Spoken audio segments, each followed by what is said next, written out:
여야가 패스트트랙 법안 처리를 둘러싸고 치열한 힘겨루기를 벌이고 있습니다. 특히 한국당이 12월 임시국회 회기 결정 안건에 필리버스터를 신청하면서 결국 오늘 예정됐던 본회의는 무산됐습니다. 나이트 포커스 윤종군 동아방송예술대 교수, 이현종 문화일보 논설위원 두 분 나오셨습니다. 안녕하세요. 네, 안녕하세요. 네, 먼저 오늘 오후 예정됐던 첫 본회의 개최가 끝내 무산됐는데요.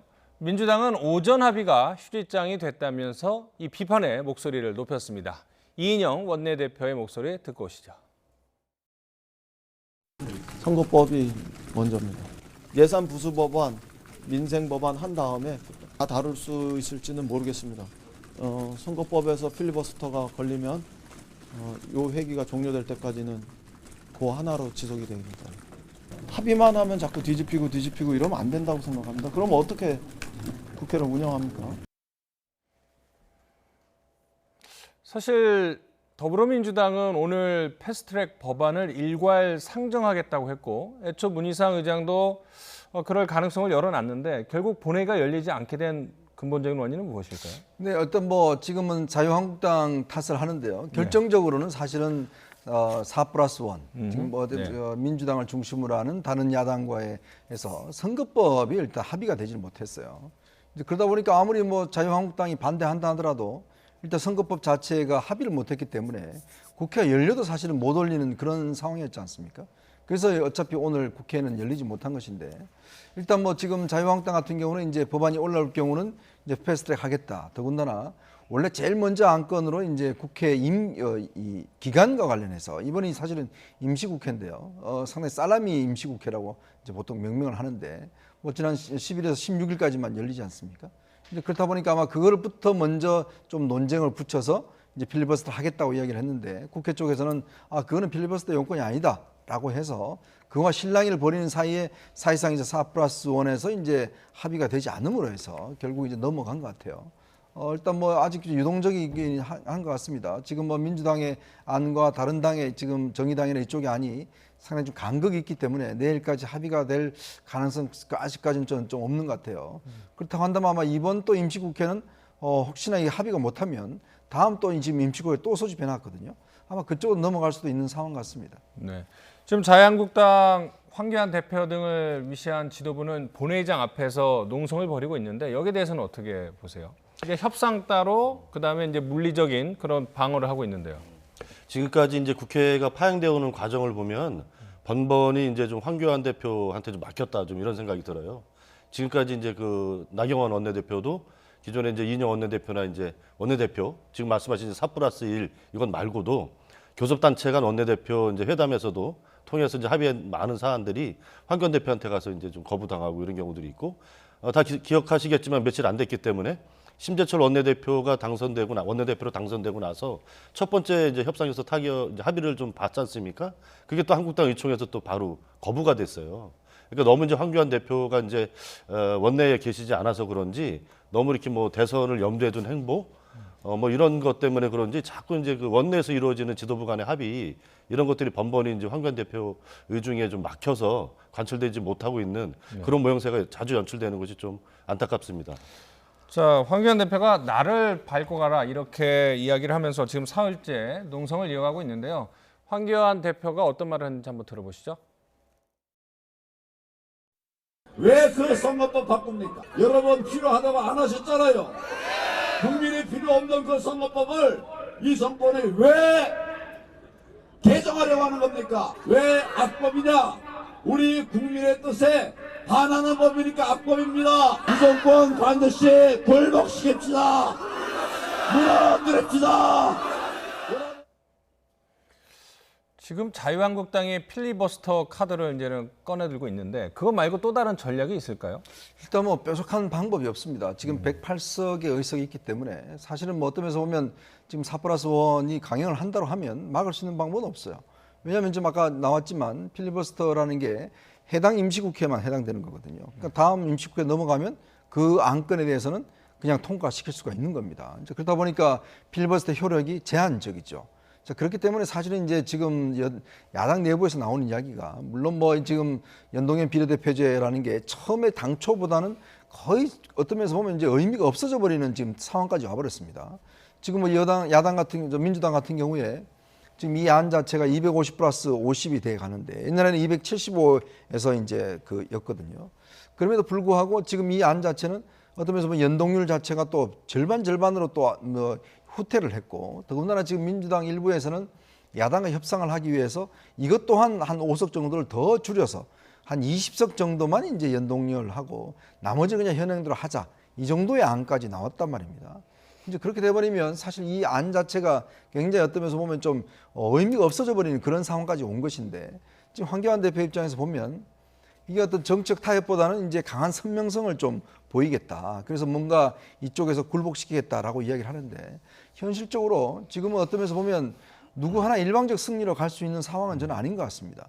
어떤 면에서 이제 연동형 비례대표제의 의미 자체도 이제 상당히 희석화돼 버렸고 그렇다면 이 사태를 언제까지나 이제 연장시킬 것인가? 라는 문제를 봤을 때는 심재철 원내대표가 20석 정도면 좀 우리가 합의를 할 수 있다라는 의견을 표명을 한 바 있거든요. 그래서 거기에 맞춰서 지금 민주당이 안을 내왔기 때문에 모르겠습니다. 지금 뭐 황 대표가 워낙 강경하게 하기 때문에 심재철 원내대표도 협상의 여지를 굉장히 줄어드는 것 같아요. 그렇지만 이렇게 너무나 또 강경투쟁을 해버리면 나중에 과연 그러면 제1야당 입장에서 보면 물론 투쟁은 했지만 거의 얻는 것이 없지 않는가. 또 이런 어떤 내부적인 반발에 있기 때문에 한면으로 보면 좀 지금이 상당히 좀 중요한 고비가 아닌가 생각이 듭니다. 지금 말씀하신 거를 보면 뭐 지금 기사를 보면은 유턴을 하고 싶어도 명분이 없다 뭐 이런 얘기도 들리기는 합니다만 지금 말씀하신 걸 보면 황교안 대표는 여전히 강경 입장이고 그래서 심재철 원내대표가 여당과 협상을 하는데 입지가 좀 좁다 뭐 이렇게 지금 그런 분위기가 자유한국당 내부 분위기입니까? 그렇죠. 왜냐하면 이게 의원총회를 해보면 그래도 이제 정치를 하신 분들은 사실 정치라는 게 뭔가 올와 나싱이 없지 않습니까? 그렇다 보면 어떤 상대방의 면을 살려주는 측면에서 더군다나 또 제1야당 입장에서 보면 일단 의석으로 보면 뭔가 지금 할 수 있는 방안이 없어요. 근데 예를 들어서 4+1을 통해서 그냥 통과시켜버리면 그냥 닭줬던 게 지붕 쳐다보는 그런 격이 되어버리거든요. 네. 그래서 현실적으로 우리가 받아들일 수 있는 선, 그 정도 선에서 합의를 하자. 이런 선인데 지금 이제 그것도 이제 지금 야당은 못 받아들이겠다고 이야기를 하니까 아무래도 내부적으로 보면 현재로서는 이제 대여전선 때문에 이제 강한 투쟁을 하지만 내부적으로는 지금 상당히 논란이 많은 것 같습니다. 이 더불어민주당 입장에서도 조금 어려움이 있는 것이요. 4+1 체제에서 지금 선거법 때문에 다른 이른바 군소 야당에서 많이 반발을 하고 있거든요. 자유한국당과 협상을 위해서는 비례대표 숫자와 관련돼서 좀 줄여야 되는데 여러 가지 어려움이 있는 것 같아요. 민주당 입장에서는 지금 뭐 양쪽으로 네. 이렇게 돼 있는데 어쨌든 오늘 이인영 원내대표가 이제 그런 말씀하셨던데 한국당과도 협상하고 다른 야당과의 협상도 성과를 내기 노력하겠다. 이게 굉장히 좋은 자세라고 생각을 합니다. 한국당도 사실 제일 야당이면 다른 이제 군소 야당하고 좀 대화하고 타협하는 노력을 좀 해줘야 되거든요. 근데 그런 모습이 너무 좀 없는 것 같아서 안타깝고 그래서 아까 이제 앞에서 최현도 말씀하셨지만 지금 시점에서 좀 국회에서 지금 이제 황교안 한국당 당대표가 이제 원내 인사가 아니지 않습니까? 그래서 어쨌든 협상 테이블에서 뭐 누가 소외시킨 건 아니지만 어쨌든 배제가 돼 있는 이런 모양새예요. 근데 당장 이제 며칠 지나서 17일이면 국회의원 예비후보 등록이 시작이 돼야 된단 말이죠. 네. 그런데 선거법이 이제 통과가 안 되고 이런 상황이면 뭐 현재 국회의원들이랑 상관없겠지만 총선을 준비하는 많은 예비주자들한테는 굉장히 불리한 지형이 지속될 수밖에 없는 거죠. 그래서 이쯤에서 제가 봤을 때는 좀 여야 정치권이 좀 정치력을 발휘해야 된다. 그래서 예전에도 한번 좀 가동이 좀 됐던 건데 여야 이제 당대표, 원내대표 함께하는 좀 협상 테이블을 좀 만들어서 시급하게 좀 문제를 해결해야 되지 않을까 이렇게 싶고요. 지금 국회 상황에 대해서 좀 우려가 되는 좀 한 가지는 지금 이제 한국당에서 의사 일정 잡는 회기 기간을 잡는 걸 가지고 필리버스터를 걸어버렸어요. 근데 이거는 제가 봤을 때는 정말 앞으로의 중장기적인 관점에서 한국 정치를 봤을 때 굉장히 위험하고 심각한 문제입니다. 어떻게 이게 이제 필리버스터의 안건이 된다라고 하면 앞으로 대한민국 국회가 안건 처리는 하나도 못하고 회기 일정만 가지고 필리버스터를 할 수가 있어요. 정권이 바뀌어서 또 지금의 민주당이 야당이 됐다. 우리도 그러면 의사일정 가지고 필리버스터 하겠다. 그러면 매번 국회 열어서 의사일정만 잡다가 끝나버리는 이런 상황이 재현될 수 있단 말이죠. 그래서 지금 굉장히 의회 정치의 심각한 위기를 초래하고 있는 거다. 지금 한국당이 의사 일정을 가지고 필리버스터를 건 것은 중장기적으로 봤을 때 굉장히 한국 정치에 좋지 않은 영향을 미칠 거다. 그래서 그것은 좀 빨리 철회하는 게 좀 맞다고 보고 국회에서 이제 여러 가지 이제 대립이 있고 갈등이 있지만 통상적으로 우리가 쭉 보아왔을 때 국회의장이 국회법에 명백히 위반되지 않는 상황에서 법안을 처리하면 그거를 또 야당에서 고소고발을 하지 않습니까? 그러나 전통적으로 봤을 때 대법원이나 이런 데는 국회의 정치권의 자율권을 상당히 보장을 해줘요. 그래서 과도하게 개입하지 않는단 말이죠. 그렇게 풀려나갈 게 이제 눈에 뻔하다 이렇게 생각을 합니다. 그래서 너무 지금 상황을 극단적으로 좀 몰아가지 말고 여야의 이제 당대표나 원내대표가 함께하는 좀 고위급의 좀 정치 협상을 통해서 17일 이전에 네. 선거법이 좀 타결될 수 있는 그런 정치력을 좀 보여주셔야 될 때가 아닌가 그렇게 생각을 합니다. 어쨌든 문희상 국회의장은 오늘 본회의를 연기하고요. 이 여야 원내대표의 사흘간의 추가 협상을 통해서 합의안을 도출해달라고 주문을 했습니다. 이 한민수 국회 대변인이 전한 문희상 의장의 입장 들어보시죠. 지금으로부터 3일간 마라톤 협상을 진행하길 바란다. 의장 집무실이라도 내줄 생각이다. 필요하다면. 밤을 새워서라도 합의안을 마련하길 바란다. 16일 월요일 오전에 3당 원내대표 회동을 다시 갖겠다. 총선 일정을 감안해 공직선거법이 처리되는 게 바람직하다는 입장을 밝힌다. 자, 그렇다면 이제 국회 문희상 의장이 준 사흘의 시간이 결국 여야 협상의 마지막 기간이라고 봐도 될까요? 글쎄요, 이게 뭐 마지막이라고 보기에도 또 이제 사실은 좀 마지막이라고 하는 게 마지막이 아닌 것처럼. 네. 왜냐하면 사실은 뭐 일단 17일부터 이제 예비후보가 등록하긴 하지만 또 이제 선거법 자체가 이제 4+1에서 이게 합의가 제대로 이루어지지 않으면 민주당이 단독으로 또 안을 낼 수도 없는 그런 상황이에요. 자, 그렇게 보면 지금 참 이 안 자체가 보면 정말 저는 이게 세계사적으로 유례가 없는 지금 선거법 안이 돼버렸어요. 지금 뭐 일단 민주당 내부는 석패율은 이제 포기를 하겠다 그러고 뭐 하지만 이게 결국 보면 처음에는 사실 이게 어떤 비례대표의 어떤 그 비례성을 높이기 위한 그런 측면에서 시작을 했다가 결국 이게 또 이제 여야 협상 때문에 250에서 50으로 또 줄어들었지 않습니까? 네. 또 그러다 보니까 이게 사실 어떤 면에서 보면 여당 입장에서 보면 이런 방식의 그 선거를 하면 제1야당과 제1당과 2당 같은 경우는 비례대표가 없어요. 비례대표가 없는 그런 정당이 될 수가 있는 거거든요. 그래서 뭐 무슨 이야기가 나오냐면 그 자유한국당 같은 경우는 아예 비례대표용 위성정당까지 만들겠다. 네. 왜냐하면 이제 전체 의석의 지역구에 다 찾아버리면 비례대표가 못 얻거든요. 그러면 비례대표용 이 위성정당을 만들어서 비례대표를 만드는 이런 안까지 나오고 있단 말입니다. 더군다나 또 지금 호남 같은 경우는 호남 지역을 안 줄이기 위해서 지금 인구 기준 자체를 아예 3년으로 지금 평균으로 늘린다든지 또 지금 뭐 일단 철회되긴 했습니다만 석패율 제도 같은 경우도 보면 중진들을 겨냥해서 지금 전국 단위의 지금 소수 정당을 위해서 하는 거 아니겠습니까? 그러니까 결국은 제가 이번 선거법을 보면 결국은 꼬리가 몸통을 흔들어 버리는 선거법이에요. 즉 정의당과 뭐 몇몇 이 정당들이 의석이 적은 정당들이 전체적인 큰 당들을 흔들어 버리는 상황이 돼 버렸단 말입니다. 더군다나 거기에다가 또 중진들의 자기의 어떤 이해관계가 완전히 또 들어가 버려서 자기 살기 위한 선거법을 되다 보니까 원래 처음에 했던 거는 형체 없이 사라져 버리고 지금은 보면 완전히 누더기가 되어버리는 선거법이 되어 있다는 거죠. 자, 그렇다 보면 저는 그래서 이 민주당이 집권 여당 입장에서 좀 더 이제 과감한 결단을 좀 내릴 때가 아닌가. 과연 이제 지금의 처음에 생각했던 것과 사실 민주당도 보면요. 이런 상황에서 비례대표 한 석도 안 하면 민주당은 위성정당 만들지 못합니다. 왜냐하면 집권 여당이기 때문에 그런 방식을 못 하거든요. 근데 여당이 비례대표가 없는 이런 선거법에 이게 말이 되는 선거법입니까? 이제 그렇기 때문에 저는 지금 상황에서 봐서는 지금 그래서 이제 자꾸 이제 그 여당에서도 안 자체가 자꾸 후퇴를 하는 거예요. 내부적으로 필요하니까. 그러면 아마 이 3일 동안 어떤 면에서 보면 정말 이제는 좀 더 솔직하게 딱 떼놓고 그리고 국민들 앞에도 좀 부끄럽지 않는 그런 선거법을 좀 만드는 그런 협상의 계기로 삼았으면 좋겠습니다. 네, 알겠습니다.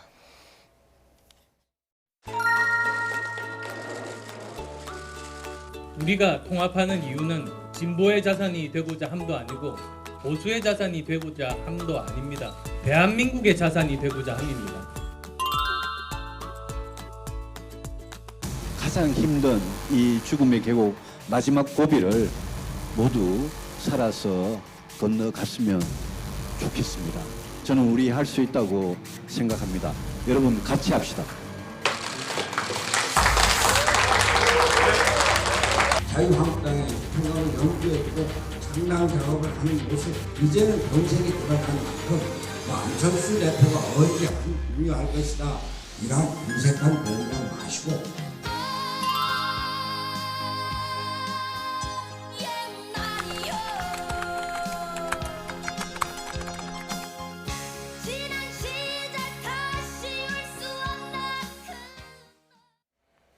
자, 그렇다면 왜 안철수 전 대표는 새로운 보수당에 참여를 하지 않겠다고 선언을 한 걸까요?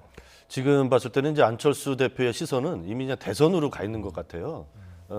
예를 들어서 이제 올해 중반이나 이때쯤 많은 사람들이 예측했던 것이 대선으로 가려면 총선에서 어느 정도 이제 자기 지지 세력도 만들고 국민들한테 평가를 받는 과정을 거쳐야 되는 것이 상식이지 않습니까? 그렇기 때문에 이번 총선 과정에 어떤 형태가 됐든 간에 정치적인 역량을 가지고 참여하지 않겠느냐 이런 예측들을 많이 했는데 지금 뭐 이제 유럽에다가 이제 미국으로 가고 이러면서 국내 정치에 복귀할 뜻이 이제 당분간 없는 것으로 이렇게 비춰지는, 그리고 지금 총선이 또 불과 몇 달 앞으로 다가온 이런 상황에서는 이번 총선에 어떤 정치적인 개입을 하지는 않겠다 이렇게 하고 시선이 이제 그 대선으로 가 있기 때문에 아마도 좀 그런 그림을 그리고 있지 않을까 이렇게 싶어요. 그래서 이번 내년 총선을 통해서 한국당 그리고 또 오늘 이제 당명을 정한 새로운 보수당이 국민적인 지지를 받지 못하고 있는 이런 상황이 이제 결과적으로 나왔을 때 보수라고 하는 당명이 들어간 정당에 안철수가 들어갈 수는 없는 거거든요.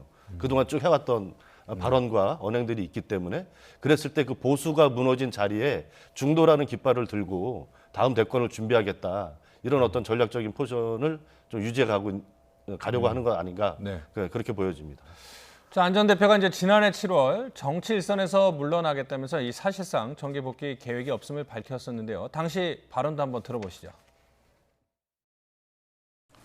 저는 오늘 정치 일선에서 물러나 성찰과 체험의 시간을 갖고자 합니다.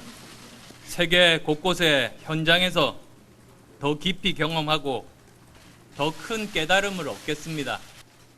지금 저는 어떤 생각도 가지고 있지 않습니다. 돌아올 계획들 세우지 않았습니다. 자, 그런데요, 이 정치 지도자 호감도 조사를 했더니 안철수 전 대표가 가장 낮은 순위를 기록했습니다. 그러니까 최하위였는데요. 이 한때 문 대통령보다도 높았던 시절도 있었는데 어쩌다가 가장 최하위의 지지도, 호감도를 받게 되는 걸까요? 그러니까 정치인이 지금 아니지 않습니까? 네. 자, 어떤 정치인이라고 하는 것은 정치적 행위에 대해서 자기의 입장을 이야기한다든지 또 정치적 결사체를 만들어서 활동을 한다든지 이렇게 해야지만이 정치인으로서 어떤 하는데, 자, 국민들이 지금 여러 가지 문제를 많이 느끼지 않습니까? 지금 뭐 경제 문제라든지 여러 가지 문제로 어려움을 많이 느끼는데, 그럼 정치인이란 직업을 가지신 분들은 이를 대변해 줘야 되는, 또 이를 해결해 줘야 되는 그런 역할을 해야 되는데, 지금 안철수 대표가 지금 떠나면서 조금 전에 보셨던 것 같이 본인은 아무 생각 안 한다 그건 아니겠습니까? 뭐 채우고 오겠다고 이야기를 하는데, 근데 그런 상황에서 국민들의 어떤 호감도를 가질 수가 없죠. 사실 뭐 본인 입장에서 보면 멀리 떠나는 건 좋지만, 그러나 저는 지금 상황을 보면 이거는 어떤 면에서 보면 상황을 회피하는 게 아닌가라는 그런 좀 생각이 들어요. 왜냐하면 지금 사실은 뭐 나중에 대선 때 가면 나오지, 저는 불가능하다고 봅니다. 왜냐? 정치 대선을 바라보는 분들이 총선에 나와서 총선에서 어떤 면에서 보면 자기의 정치 세력을 구축하지 못하면 대선에 뛸 수 있는 상황이 아닙니다. 예전같이 우리가 그렇게 안철수 대표가 처음 나왔을 때 어떤 그런 안철수 열풍이 불어서 사람들 모이고 하는 것은 저는 그 꿈에서 이제 깨어나셔야 된다고 봐요. 정치는 현실이고요. 그리고 지금 사실은 안철수 대표 때문에 국회의원 된 분들 7명이 지금 어디로 갈지 몰라서 지금 이분들이 굉장히 헤매고 있는 상황 아니겠습니까? 그럼 이분들도 지금 어떤 결단을 해야 되는데, 그러다 보니까 뭐 보수당이라서 못 가겠다. 그럼 보수당 이름 안 지었으면 갈 생각이었나요? 그건 아니거든요. 저는 이건 트집이라고 봅니다. 결국 지금 유승민 대표나 이런 분들도 뭔가 새로운 활로를 찾기 위해서 지금 저렇게 하는 거 아니겠습니까? 그러면 자기 입장을 이야기를 했어야죠. 나는 이런 입장에서 그렇게 같이 안 가겠다.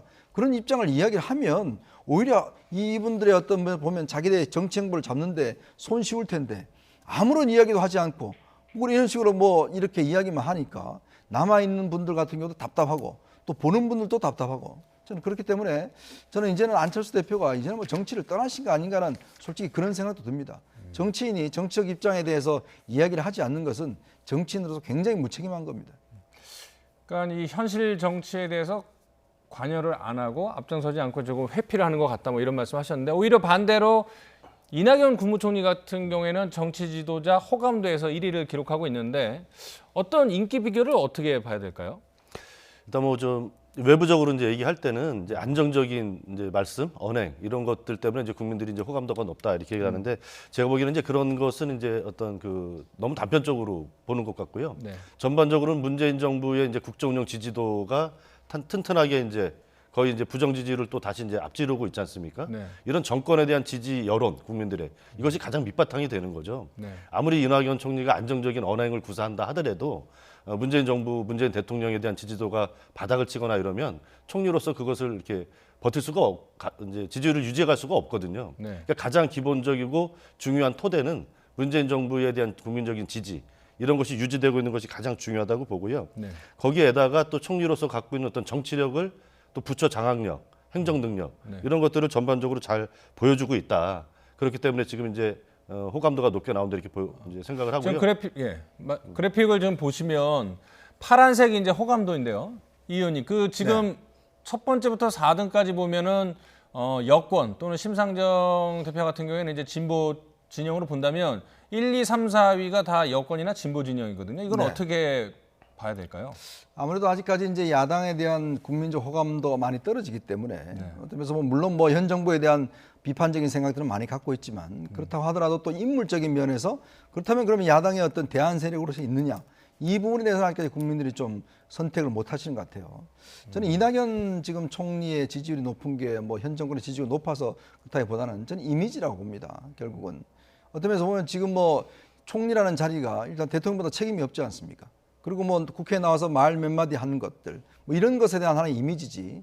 저는 이거는 어떤 면에서 보면 이제 정계로 돌아오시면 저는 상당히 거품이 빠질 수밖에 없다라는 생각이 들어요. 현재 지지율이 이 지지율로 갈 수가 없다는 것이 들고 왜냐하면 사실은 뭐 국무총리 같은 경우는 크게 어떤 면에서 본인이 결단할 것도 없고 그냥 본인이 좋은 말만 하면 되는 것이고 그런 면에서 본다면 충분히 그런 효과를 누리고 계신 것이죠. 네. 그렇기 때문에 이런 어떤 지지도가 저는 앞으로도 이어질 것이다. 정기로 오시면 저는 그런 전망은 하지 않습니다.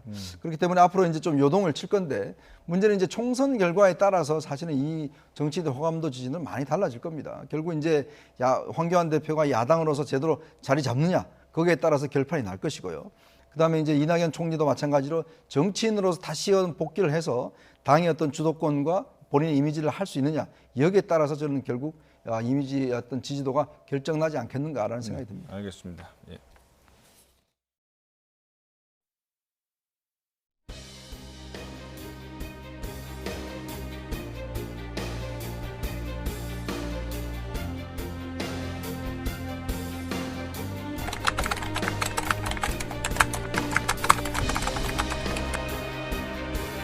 감찰 보고서를 작성해서 이인걸 특감반장, 박영철 바운부패비서관을 거쳐 조국 민정수석에게 보고가 들어갔을 것을 봤다는데요. 특감반장은.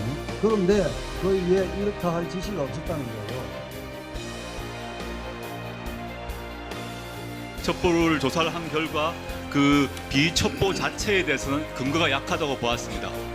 저는 뭐 저에게 부여된 일에 대해서 제가 법과 원칙에 따라서 충실히 할 따름입니다. 자, 그 검찰이 유재수 전 부산시의 경제부시장을 재판에 오늘 넘기면서 이 청와대가 그 비위 혐의를 이미 알고 있었는데도 방기했다라고 검찰 기자들의 편을 빌리자면 이례적으로 중간에 이 발표를 했거든요. 언론에 어떻게 보십니까? 그러니까 그 전에 이제 언론 이제 검찰발 기사였겠죠. 그래서 언론 보도에 이제 많이 나왔던 어떤 그 해외 뭐 유학 자금이라든가 이제 금품 수수 이런 내용들을 이제 상당히 이제 자세하게 했어요. 근데 그 사실관계를 밝혔다는 것보다 이제 더 중요한 게 방금 말씀하신 것처럼 청와대 이제 감찰 과정에서도 이런 것들이 상당수 사실로 확인이 되었거나 확인이 가능했다. 이렇게 이제 정확히 표현했거든요.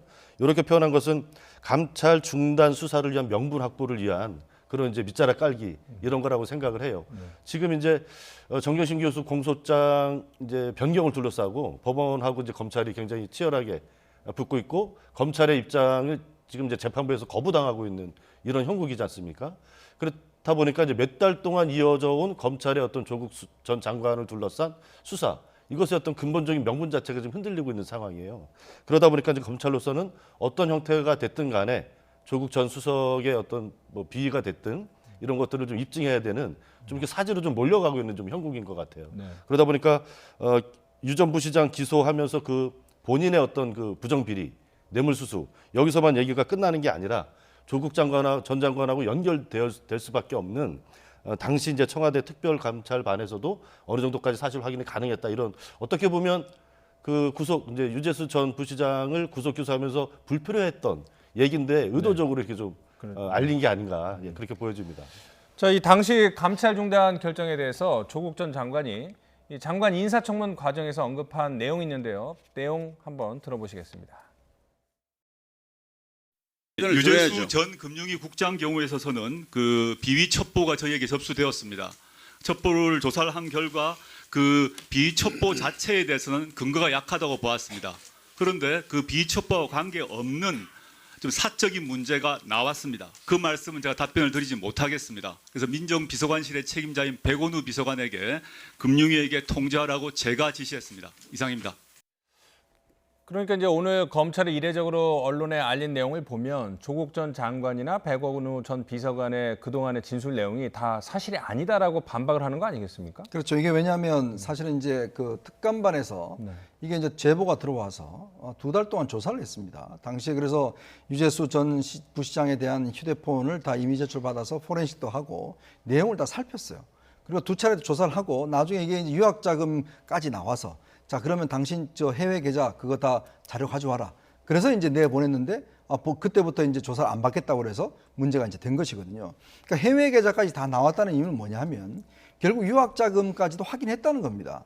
그러니까 지금 이제 구속된 사안들 보면 이미 청와대 특감반에서 내용들을 문자 메시지가 다 확인됐으니까요. 그게 다 확인됐다는 거거든요. 근데 지금 조국 장관은 좀 전에 들어보셨지만 근거가 없다라고 이야기를 합니다. 아니 근거가 없는데 뭐하러 지금 유학자금 관련된 통장을 가져오라고 이야기를 합니까? 뭔가 근거가 있으니까 당신 지금 해외 계좌 통장 가져오라고 이야기를 한 게 바로 특감반의 이야기 아닙니까? 앞뒤가 안 맞잖아요. 자, 그런 상황에서 이걸 덮었단 말이죠. 자, 그런데 검찰은 이 사안에 대해서 구속 사유라고 받고 법원도 영장을 발부를 했습니다. 근데 왜 특감반은 아무 근거가 없기 때문에 그냥 이런 사실들을 금융위에다 통보만 해주라고 이야기했는가? 여기서 근본적인 차이가 있는 거거든요. 그러면 아까도 말씀하셨지만 백원우 비서관도 그냥 금감위에다가 별 문제가 없다라고 통보를 했다. 사생활에 대해서는 뭐 이야기했다고 이야기하는데 또 본인이 조사를 거부를 했기 때문에 우리로서는 강제 수사를 할 수 없었다라고 이야기를 하는데 그러면 그 내용들 그대로 금융위에 넘겨야죠. 금융위에 넘겨서 금융위 내부적으로 그럼 자체 조사를 해서 징계를 하든지 징계를 하면서 검찰 수사를 의뢰를 하든지 그런 방식으로 일을 처리해야지만이 당연한 수순 아니겠습니까? 그럼에도 불구하고 그때 당시에 혐의를 알아냈음에도 불구하고 이 부분에 대해서 아무런 조치를 취하지 않았고 결국은 이 금융위에서 사표를 받았고 그 이후에 또 승진을 했고 자, 이런 과정을 보면 결국은 조국 전 장관이 당시에 판단의 기준이 뭔가 이걸 뭔가 봐주기 위해서 판단한 게 아닌가? 또 사생활 문제도 그렇습니다. 예전에 외교부 공무원 같은 경우에 이 사생활 문제가 돼서 결국 내부 징계를 했어요. 그러면 이게 사생활 문제인데 왜 징계를 안 하죠? 아니 국가 공무원이 사생활에 어떤 그 심각한 도덕적 문제가 있다라면 문제를 삼았어야죠. 그럼에도 불구하고 이거는 이야기할 수 없다라고 이야기하는 게 결국 검찰에서는 이 조국 전 장관이 뭔가 유재수 부시장에 대해서 덮어주기 위해서 이런 이야기를 한 게 아닌가라는 강한 의심을 하고 있는 거죠.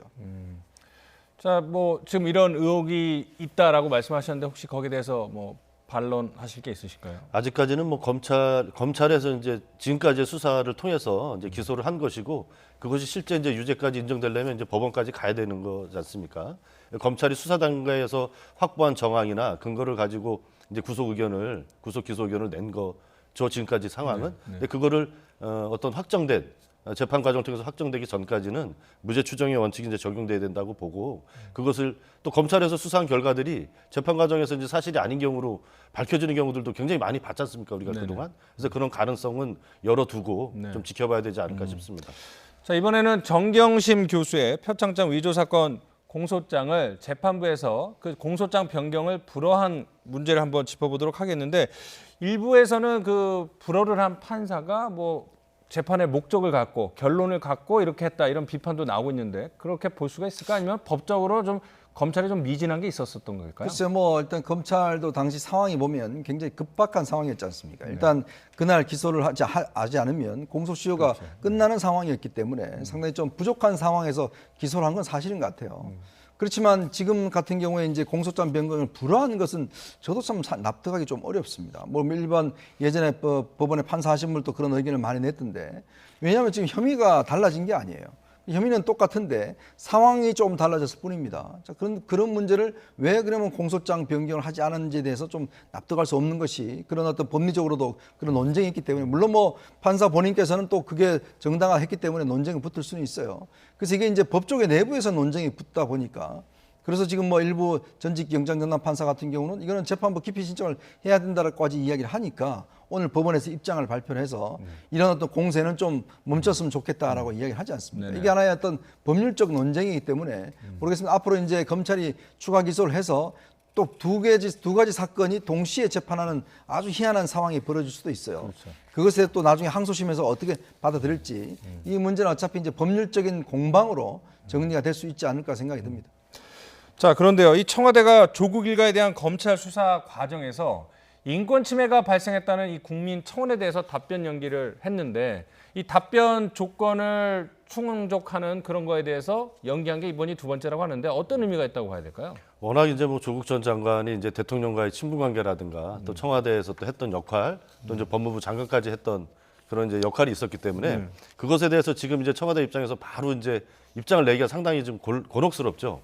뭐 지금 이제 이것에 대해서 인권 침해가 좀 있었다 이렇게 하면 당장 이제 뭐 조국 편들어주기 또 이렇게 나올 테고 그렇지 않다 그러면 어쨌든 간에 지금까지 검찰이 수사하는 과정에서 인권을 이제 보호하지 않고 또 강압적으로 하고 밤샘 조사 또 별건 수사 이런 것들에 대해서 이제 국민적인 문제 제기가 많았던 건데 마치 또 그것을 결과적으로는 용인해 주는 것처럼 이렇게 좀 오해가 될 수 있는 시점인 거죠. 그리고 지금 이제 수사가 이제 막바지 단계에 이르고 있기 때문에 현명한 처사였다고 저는 생각을 합니다. 지금 시점에서 어떤 입장을 냈을 때는 논란이 불가피해요. 그냥 어떤 양쪽 진영으로부터. 그렇기 때문에 좀 재판 과정 수사와 재판 과정을 좀 지켜보면서 추후에 해도 크게 이제 문제가 되지 않는 사안이기 때문에 현명한 선택을 했다 이렇게 봅니다. 지금 이제 시작은 이제 조국 전 장관 가족과 관련된 의혹들로 시작해서 이제 청와대까지 검찰 수사가 향하고 있는데 이 수사가 언제까지 계속될 걸로 보세요? 글쎄 이게 지금 사실 울산시장 이제 그 하명 수사, 그다음에 지금 이제 또 유재수의 수사 이게 뭐 일단 유재수 부장의 수사는 상당히 좀 진척이 되어 가는 것 같아요.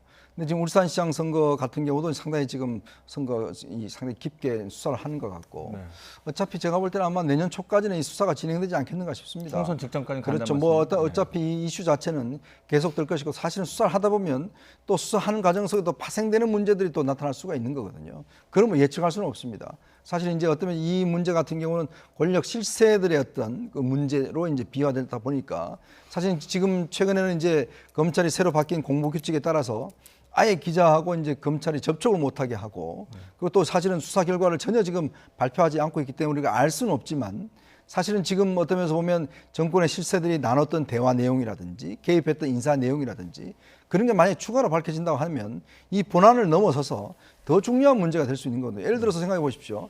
인사 권한이 없는 사람들끼리 인사 문제를 서로 논의하고 했다라면 이것도 직권남용으로 해당될 수가 있는 거거든요. 그래서 저는 이게 어디로 튈지 사실은 지금 예측하기 어렵습니다. 이 사건만 놓고 보면 이제 마무리되어가는 국면 같지만 모르겠어요. 검찰이 내부에서는 또 그 내용과 관련돼서 다른 또 지금 혐의를 보고 있는 것인지 모르기 때문에 아마 이 문제는 총선 전까지도 상당히 이슈가 계속되지 않겠는가 예측을 해봅니다. 네. 예, 좀 아까 좀 그 공소장 변경에 대해서 좀 얘기를 하셨는데 그거는 이제 너무나 좀 중요한 문제이기 때문에 좀 짚고 넘어가야 될 것 같아요. 그러니까 예를 들어서 이런 거죠. 조국 그때 시점으로 돌아가서 우리가 해상을 해보면 조국 전 장관을 둘러싸고 여러 가지 이제 뭐 부동산 투기 의혹이라든가 위장 전입 이런 의혹이 이제 최초에 이렇게 막 좀 제기가 됐었어요. 근데 그때까지는 뭐 그런가 이렇게 생각을 뭐 이제 추정만 했던 거죠. 그러다가 이제 표창장 위조 사건에 나오면서 아 이거 뭔가 있구나. 라고 이제 국민들의 인식이 이제 확 바뀐 사건이 그 사건이었단 말이죠. 그래서 조국 전 장관을 둘러싼 여러 가지 전방위적인 수사의 첫 출발점이 된 거예요. 그것도 공교롭게 인사청문회 마무리를 1시간 앞두고 이렇게 됐단 말이에요. 근데 그것은 같은 사건이다, 사안이다 이렇게 아까 이제 앞에서 말씀하셨는데 재판부는 지금 전혀 다르게 보고 있는 거거든요. 네. 그러니까 표창장 위조의 시점도 다르게 이제 바꾸려고 하는 거지 않습니까? 네. 그래서 그날이 사실상 공소시효 만료일이 아니었다. 지금 이제 검찰이 바꾸려고 하는 거는 그렇게 되는 거고 시점이. 그리고 이제 공소장 위조의 주체도 처음에는 이제 정경심 교수와 불상의 누구 뭐 이렇게만 냈다가 네. 나중에 또 딸 이렇게 좀 들어가 있는 거고 방식도 처음에는 뭐 생각을 해보세요. 처음에 이제 검찰에서 그 고소장에 썼던 거대로 보면 정경심 교수가 총장 도장을 말하자면 몰래 빼내서 직인을 찍었다. 이렇게 처음에 이제 고소장에 돼 있었단 말이죠. 그러나 이제 나중에는 컴퓨터 프로그램을 통해서 포토샵을 이용해서 이렇게 했다.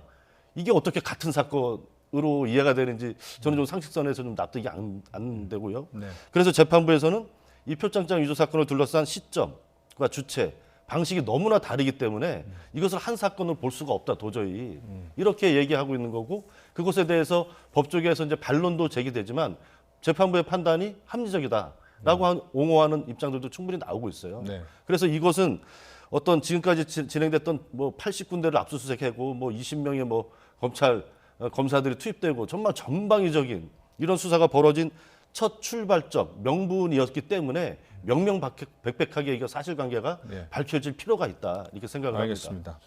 자, 검찰 얘기 다른 사건 하나 말씀을 들어볼 텐데요. 이 민원인의 고소장을 분실해서 위조한 혐의로 1심에서 징역 6개월 선고유예를 받은 전직 검사가 항소심에서도 같은 형을 선고받았습니다. 그래서 일부에서는 결국 처벌을 받지 않게 된 거 아니겠습니까? 그렇죠. 이 선고유예라고 하는 것은 이제 6개월 선고유예라고 한 것은 네. 어쩌면 그 기간 내에 동일한 어떤 범죄가 이루어지지 않으면 형이 소멸되는 그런 형이기 때문에 사실상은 뭐 어떤 면에서 보면 이제 물론 유죄긴 하지만 실질적으로 아무런 어떤 혐의를 받지 않는 처벌을 받지 않는 이런 결과가 됐어요. 네. 이 사건이 왜 중요하냐면 네. 사실은 이제 검찰 내부의 어떤 그렇죠. 문제 때문에 중요한 겁니다. 이문정 부장검사가 이 본격적 문제 제기한 게 바로 이거거든요. 그러니까 윤 검사 같은 경우에 이제 고소장을 분실해서 그걸 이제 다른 걸로 채워 넣었는데 그거를 이제 검찰 내부에서 자꾸 이제 옹호하고 덮었다. 네. 결국 그래서 이 처벌을 제대로 이루지 않았다고 이제 이문정 검사가 문제를 제기를 했고 그래서 김수남 전 검찰총장까지 이제 어떤 면에서 문제를 제기해서 수사를 경찰에서 또 이걸 또 경찰에서 수사를 했거든요. 네. 문제가 이제 좀 확대되지 않습니까? 그러니까 과연 그러면 검찰 내에서 자기들 문제에 대해서 얼마만큼 검찰이 엄격하게 처리했느냐 이런 부분이거든요. 저는 이 부분 관련해서는 지금 뭐 법적으로는 일단 뭐 이제 6개월 선고가 내려지긴 했는데 저는 검찰도 좀 앞으로 유념해야 될 부분이 충분히 많다고 봅니다. 즉 지금 국민들이 의심을 가진 게 뭐냐면 왜 검찰은 검찰 자기들 일에 대해서는 왜 엄격하게 하지 못하느냐. 자, 그게 어떤 면에서 보면 지난 정권 때 보면 그 검찰 내부에 여러 가지 비위 사실이 많았지 않습니까? 그러면 검찰도 스스로가 지금 공수처 이야기 나온 것도 이제 그래서 비롯된 건데 검찰도 어떤 이런 자신들의 어떤 엄격한 권력의 칼을 휘두르려면 내부적으로도 단호하게 처리를 해야 돼요. 사실 이런 문제 같은 경우도 문제가 있다라면 국민들 보기에 정말 검찰이 그래도 내부문 잘하는구나 라는 인상을 줘야 되거든요. 네. 그렇지 않고서는 검찰이 신뢰받을 수는 없습니다. 네. 결국 이제 국민의 신뢰를 잃고 있다라는 여당의 판단, 대통령의 판단 때문에 이제 공수처 법안이나 그렇죠. 검찰 개혁이 추진이 되고 있는데 뭐 이 사건 자체는 뭐 민원인의 고소장을 위조한 거지만 큰 틀에서 보면 이 의원님이 말씀하신 것처럼 제 식구 감싸기나 자기들의 비위에 관대한 그런 검찰 조직의 문제점이 드러난 사건 아니겠습니까? 예. 그러니까 역설적으로 이 사건을 보면서 많은 국민들은 공수처 설치가 이래서 필요하구나 이런 생각들을 하고 계실 것 같아요. 돌아보면 이제 해방 이후에 많은 권력기관들이 국민들의 어떤 민주화 투쟁 과정에서 부침이 있었고 권력을 내려놓는 과정들이 계속해서 진행돼 왔지 않습니까? 네. 뭐 안기부, 국정원 이런 조직은 이제 거의 국내 정치에서 이제 손을 뗐고 네. 뭐 국민들이 만족할 수준은 아직 아니지만 또 대통령과 국회의 권한도 많이 이제 약화되고 있는 특권을 내려놓고 있는 이런 추세예요. 그런데 거의 유일하게 검찰만이 수사권, 기소권 이런 것도 통제받지 않는 권력으로서 아직까지도 이제 되고 있단 말이죠. 해방 이후에 검찰의 어떤 권한이 줄어든 명시적으로 줄어든 이런 과정이 지금까지 전혀 없었잖아요. 그런 것을 봤을 때 요번에 이런 사건 같은 경우도 그렇죠. 예를 들어서 정경심 교수가 표창장을 위조한 것이 사실이라 하더라도 이것은 사립대학의 이제 표창장을 위조한 거죠. 근데 이것은 검찰이 국가 공권력인 검찰이 고소장을 바꿔버린 위조한 이런 사건이란 말이에요. 사문서보단 공문서 위조 처벌이 더 그렇죠. 이 경중이 완전히 다르고 그럼에도 불구하고 지금 조국 전 장관은 한 7, 80군데 압수수색을 했는데 이번 사건 같은 경우는 부산 경찰이 압수수색을 하겠다 했는데 압수수색도 다 못하게 했잖아요. 이런 걸 보면서 아 정말 검찰이 통제받지 않는 권력으로서 너무 이제 막 나가고 있구나 이런 것에 대해서 국민들이 많이 우려를 하고 계신 것이고 아까 이제 이현정 논설위원께서도 말씀해 주셨지만 이번 기회에 검찰이 어떤 그런 국민들의 따가운 시선 이런 거를 좀 분명하게 인식을 하고 스스로 어떤 개혁할 수 있는 그런 계기로 삼는 것이 좋겠다 이렇게 생각을 합니다. 제가 한마디만 첨언하면 사실 이런 내부의 문제를 해결하기 위해서 또 다른 어떤 면에서 보면 새로운 기관을 만드는 것 자체는 저는 해법은 아니라고 봅니다. 왜냐하면 그럼 그 기관은 어떻게 통제할 겁니까? 즉 공수처라는 걸 만드는 건 뭐 예를 들어서 이 학위에서 만든다고 이야기를 하지만 그럼 공수처는 대통령이 직접 임명할 수 있고 그럼 공수처는 그럼 누가 통제하는 거죠? 그렇게 식으로 이야기를 하면 정말 통제하는 기관 계속 만들 수밖에 없어요. 결국 이제 어떤 면에서 보면 검찰 내부의 문제를 특별하게 어떤 특별검사가 조사하게 한다든지 이런 방식으로 해야지 별도 기관을 만들어서 판사와 검사들은 다 거기서 하겠다? 그럼 이 기관은 아주 절대선의 기관은 아니거든요. 그래서 저는 이것 자체는 하나의 또 새로운 또 하나의 권력기구를 만드는 것이다. 그럼 나중에 되면요. 이 공수처의 절대적인 권력을 누가 통제할 겁니까? 그러면 신공수처를 만듭시다. 또 이런 의견도 나올 겁니다. 네. 문제는 있겠지만 그래도 한 번쯤은 검찰을 좀 통제할 수 있는 이런 게 좀 필요할 것 같아요. 알겠습니다. 네. 자, 오늘 나이트 포커스 윤종권 동아방송예술대 교수, 이현종 문화일보 논설위원 두 분과 이야기 나눠봤습니다. 고맙습니다.